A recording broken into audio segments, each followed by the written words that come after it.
Julian McMahon has passed away. At just 56 years old, the actor who brought mystery, depth, and raw magnetism to every role he played is gone. And in living rooms across continents, in late-night reruns and streaming archives, fans are feeling this loss deeply. To some, he was the villain that made you question what evil even looked like. To others, he was the wounded hero who made masculinity feel human again, born into power but drawn to passion, surrounded by privilege yet determined to earn his place. Today, we don't just mourn a man. We honor a legacy carved not from blockbusters alone, but from heartbreak, transformation, and a quiet kind of brilliance that never needed to scream. So let's go back not just to remember, but to feel. Because Julian didn't just perform, he invited us in. Julian Dana William McMahon was born in Sydney, Australia, into prestige. His father, Sir William Billy McMahon, served as the country's 20th Prime Minister, a towering political figure of the 1970s. His mother, Lady Sonia McMahon, was a former fashion icon, known as much for her grace as her poise on the public stage. Expectations were enormous. With a pedigree like that, politics seemed not just a possibility, but a destiny. But Julian had other ideas. He enrolled in law school, sure, but his heart was never in legislation. He dropped out, turned toward fashion runways and photo shoots, and began a winding, uncertain journey away from Parliament and toward the unpredictable world of entertainment. He modeled internationally, but there was something he kept circling, the idea of becoming someone else. Becoming many people. Acting wasn't about escaping his legacy, it was about forging his own. With a face sculpted for the screen and a hunger that couldn't be taught, he was about to take the long way to Hollywood and never look back. Julian's first real taste of stardom came on Australian TV's Home and Away, a training ground for future stars and a cultural juggernaut at the time. As Ben Lucini, he wasn't just eye candy, there was subtlety in the performance. A kind of unspoken weight, like he already knew there was more waiting beyond these storylines. Producers noticed. So did audiences. Soon, America came calling. First with Another World, where Julian added brooding gravitas to daytime drama. But then came a role that changed everything. Charmed.S. Cole Turner.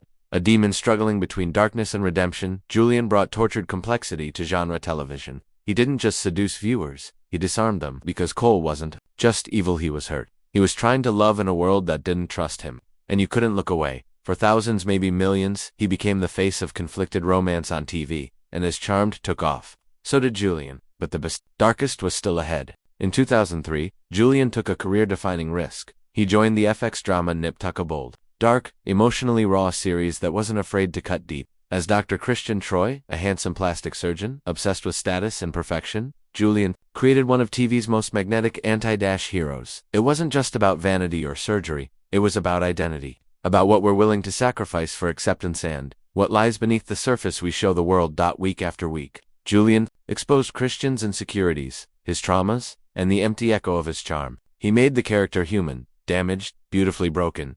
The show became a cultural touchstone, and Julian earned Golden Globe and Emmy buzz. But more than that, he earned respect. Respect for making narcissism feel vulnerable, for showing us the price of power, and for proving that real courage sometimes comes from portraying deep, dangerous truth. Then came Hollywood's big swing.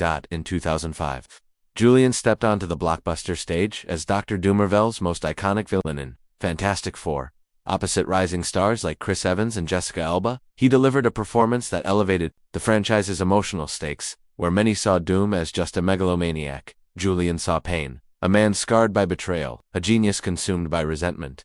He played Victor not with cartoonish glee, but with the quiet calculation of someone who had loved once and been abandoned. Audiences didn't always understand that nuance, but true fans did. And in the years since, Julian's Doom has gained cult appreciation as one of the most layered portrayals in early superhero cinema. It wasn't flashy, it was grounded, it was evil, yes, but also familiar. Because Julian had a gift. He made the unlikable feel strangely relatable. Away from the spotlight, Julian guarded his privacy with the same intensity he gave his characters. He married 3 times, first to Australian singer Dannii Minogue in the 90s, then to Baywatch actress Brooke Burns, with whom he had a daughter, Madison. His third and lasting love came with author Kelly Panyega, whom he quietly wed in 2014. Despite fame and fanfare, Julian rarely made headlines for scandal. He gave few interviews, attended just enough red carpets, protected his daughter's life from intrusive cameras, and behind the scenes, he fought something else, something far more personal than paparazzi. Cancer. While the public saw red carpet, photos and reruns, Julian was quietly battling a disease he chose to keep private. There were no tele articles, no televised specials, just family, silence, and courage.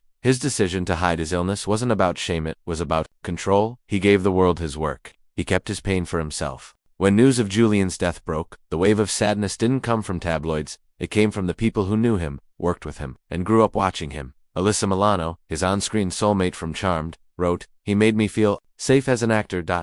More than my TV husband. He gave me peace on hard days." Dylan Walsh, his longtime co-star from Nip Tuck, simply said, "I wouldn't be who I am in this business without him. We rode every wave together, but it wasn't just peers." Fans across the world returned to their favorite episodes. They posted art, essays, edits, GIFs, memories of seeing Julian on screen during their youth, whether as a demon in love or a doctor chasing perfection. He may never have craved superstardom, but he had something deeper: connection. His wife Kelly wasn't interested in spectacle either. In a quiet handwritten note posted the day after his passing, she said this: "Julian didn't just love life, he lived it softly. He gave joy whenever he could. That's how he wanted to be remembered." Those words say everything.